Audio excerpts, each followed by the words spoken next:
Hey everyone, I'm Numi Gomez and in less than 5 minutes I will tell you which of these two you should buy. The powerful and fast POCO X6 Pro or the most balanced Redmi Note 13 Pro Plus. Although both phones are from Xiaomi and they practically have the same software, the same fingerprint reader and the same issue with the proximity sensor, really? Are we still having this problem? The truth is that they're aimed at completely different people. For example, if you're looking for a phone with a bolder design, maybe with a bit more color that feels good to hold without its case, and on top of that with the curved screen, the Redmi is the best for you, especially when you realize that it's also water resistant. I simply love the look of this phone, and for this price range, it's probably the best design that you can get. But anyway, maybe you don't want a curved screen, and if that's the case, maybe you should go for the POCO, which offers a more traditional, more rectangular, and more boring design, but at the same time comfortable and effective. It's a phone that may not get as much attention as the Redmi, but if you put it on a case that you like,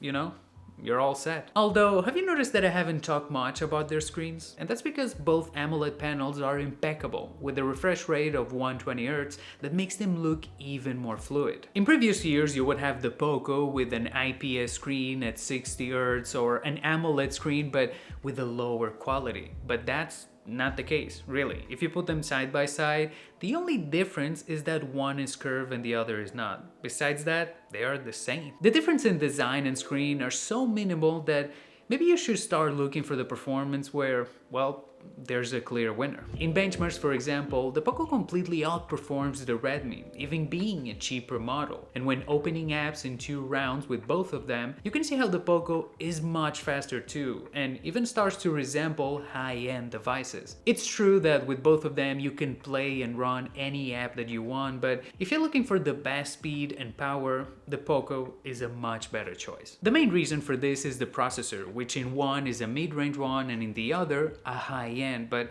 at the same time, if we compare the storage of each one of them, you can see how in the POCO we have UFS 4.0 while in the Redmi 3.1. And I remind you that when buying a Xiaomi phone, it's quite important to have a good processor because after a year, they have completely forgot about your device since they have launched another 100 phones in Xiaomi, Redmi and POCO brand.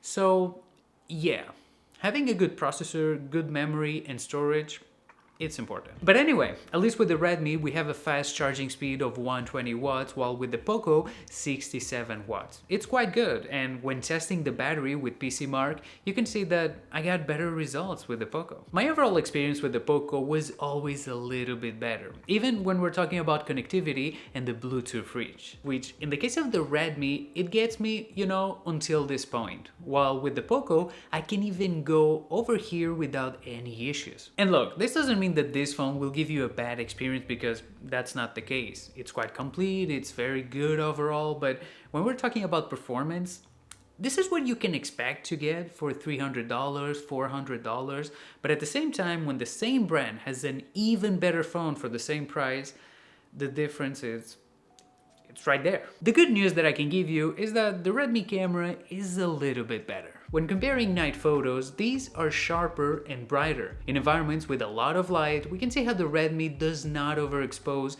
and also achieves better balance, something that becomes even more apparent when using the ultra-wide angle. In general, we could say that the colors of the Redmi are perhaps a little bit more natural and with better shadows. I don't think the difference is that noticeable if I'm honest, but there's no doubt that the Redmi sensor is better. I can't say the same for the macro nor the selfie camera, but if you do a lot of photos, well, this is the best choice. In video mode, neither of the two are a reference, but there's a clear difference in the POCO's high saturation and the better exposure control by the Redmi, which was something we already seen happening in its photos, and honestly, I don't know if this is a feature of the main sensor or a limitation for the POCO, but the Redmi is my favorite once again, just by simply giving us a more balanced results. Look, I'm just gonna make it easy for you. If you want the best performance, go for the POCO X6 Pro. If you want the most balanced device, well, then go for the Redmi Note 13 Pro Plus. Me personally, I would choose the POCO just because, I value a little bit more the performance.